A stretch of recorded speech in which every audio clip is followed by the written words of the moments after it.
one more minute, if that.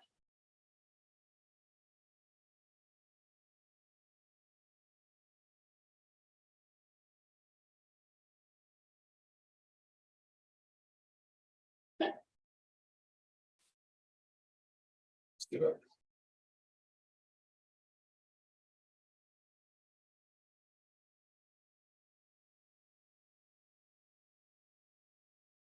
All right, let's do it. Go live, please. Okay. All right. I'm waiting for my partner next to me. Oh, it's me. Hi, everybody. Happy Monday. All right. Hi, guys. Thanks for joining us today. So today we're going to cover a topic on immune health.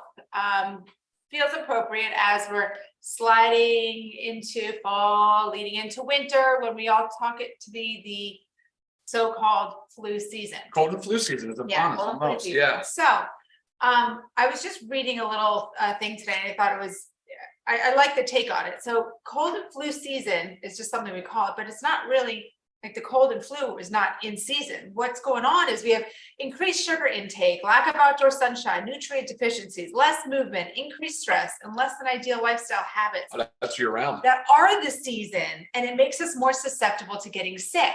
Yes, that's year round, but what goes on when we reach those cooler months? Okay, when I talk about increased sugar intake, sometimes, we're inside more and it's just kind of the blues. I never lived up north, but you lived in the Northeast. Sure. And he'll talk about how, it's Climate. definitely some. Well, you're indoors more for sure, so Right. you're closer quarters with people. Right. Well, and I'm talking about sugar though, like it makes us feel good, right? At least lights up that higher brain center, just like a drug would.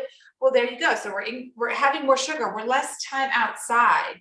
Decreased sunlight. I mean, less movement because maybe we don't want to go outside and go for a walk or a run, or just because we don't want to be cold or rainy or whatnot. So all of those things in the so-called cold and flu season are what really makes us more susceptible to getting sick and disease and infection. So Points. the most important thing is keeping our immune system healthy year round. And that's what we really want to talk to you about today, because it's not just something that you're supposed to target yourself and load your body for when that season comes or it approaches. This has to be a balance of year round. We have to take care of our bodies.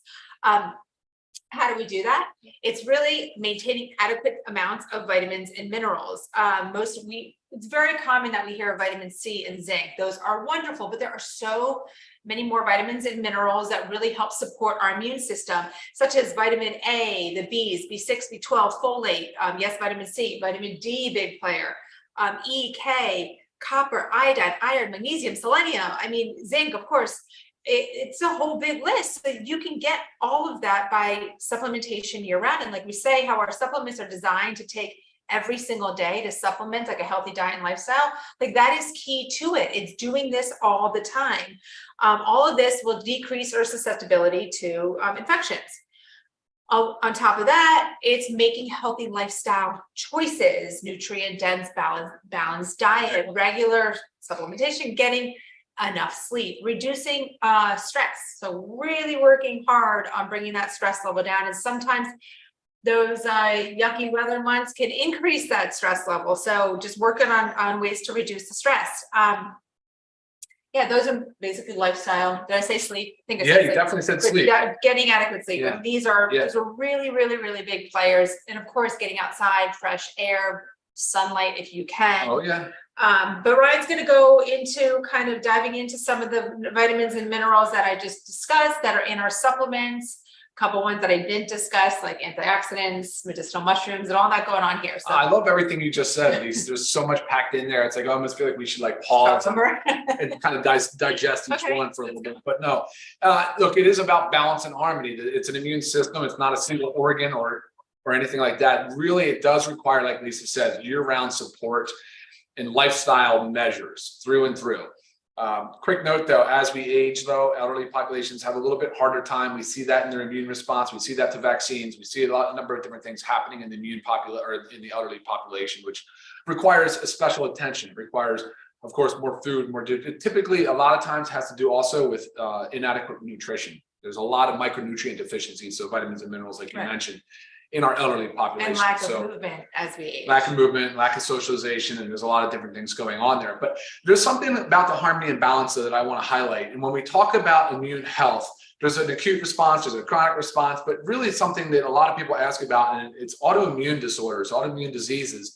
We're seeing a huge increase in it in our population. It's almost an epidemic. It really is becoming a lot of people are suffering from things like, well, diabetes, type 1 diabetes mellitus.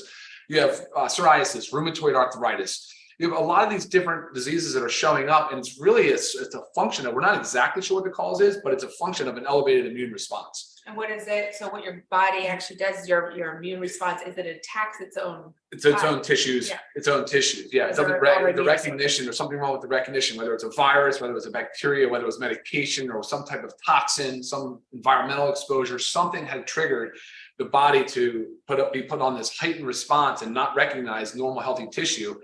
And instead they confuse it for disease. So there's a lot of challenges with that, but it does show you some things though. We need to be careful with supplementation. Lisa brought up a good point. Being consistent year round is the most important thing, because if you're all of a sudden trying to supercharge your immune response, that actually could do more harm in that patient population.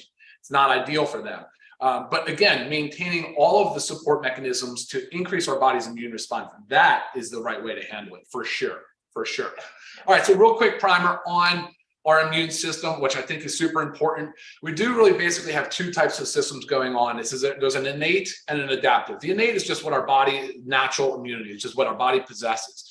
Whereas the adaptive is really a lot of functions going on there in response to a pathogen. So a pathogen is just anything that's causing this, can cause disease. It's a virus, a bacteria, it could be a parasite, it could be a fungi. So these are the types of things that when they come into the body, they possess a specific antigen. And the antigen is just a small protein. You might remember, like with COVID, they talked about the spike protein.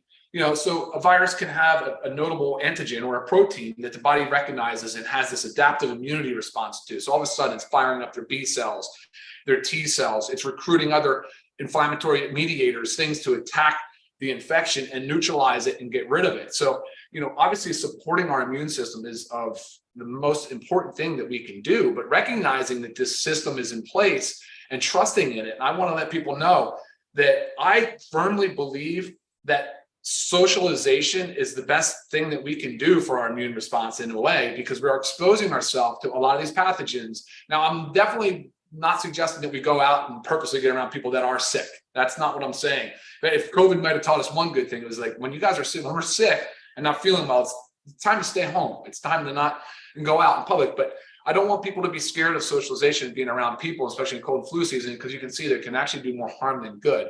Our body does need exposure to these viruses and bacteria and the common colds and that kind of thing. So getting sick once or twice a year is normal. That's okay. Right. That's I was going to perfectly say, fine. like, we're all going to get sick here and there, but we want to decrease the chances of ourselves getting sick, as well as when we do get sick, we want to decrease the severity of it, right? We want to battle that cold quick, just let it run through our body in and out. So those are two of the main things that you want to focus on with building your immunity.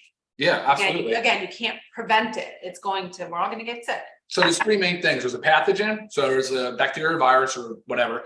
There's an antigen that the body recognizes on that pathogen that it wants to go after. And then there's antibodies that our body makes in response to it. So, and the antibodies is a whole thing now we're looking at, obviously, with vaccines and the exposure to colds. And we know the common cold, we know the flu, we know common cold, most coronaviruses. I don't know why COVID-19 would be any different, but it's novel. I get that, but it's still in the same family of all of our common cold viruses.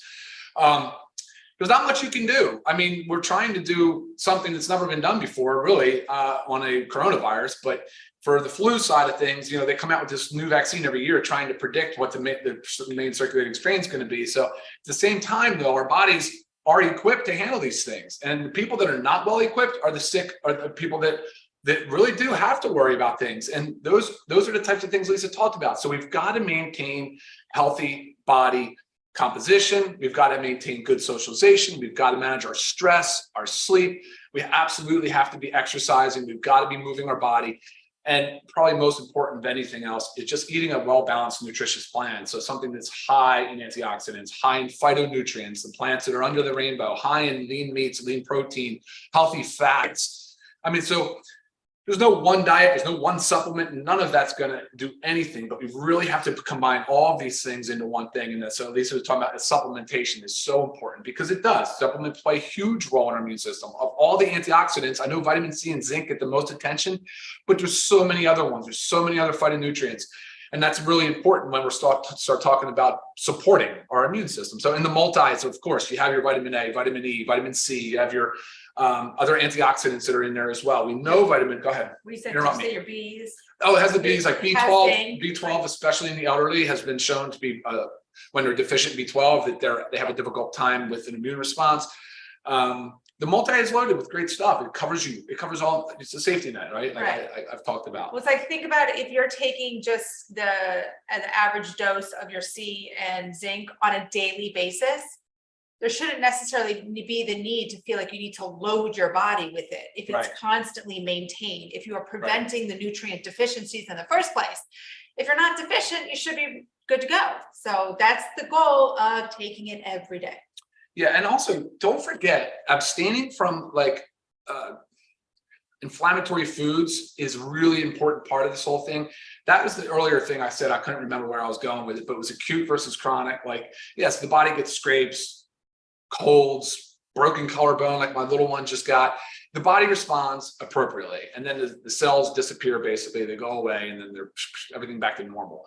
But when the body is constantly being bombarded by toxic things and processed foods with additive chemicals and dyes and artificial ingredients, you know, they might be still triggering an immune response. It kind of flip-flops. The innate response becomes the adaptive and vice versa, and it becomes this nasty cycle where the body just can't shut down.